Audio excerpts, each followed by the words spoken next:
Në një kohë që nuk ja dalin dot me zbatimin e orarit të depozituar të mbetjeve urbane të qytetit të Vlorës, qytetarët dhe bizneset duket se po u vën flakën mbeturinave.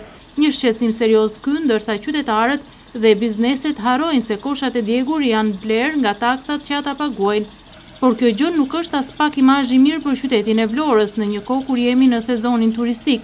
E gjithë kjo pamje as pak e hishme është regjistruar në hyrje të qytetit të Vlorës mbrëmjen e së martës, pikërisht në afërsi të paraburgimit. Zjarfikcja ka mbërritur menjëherë në vend ngjarje ku ka kryer të gjitha veprimet përkatëse për shuarjen e flakëve.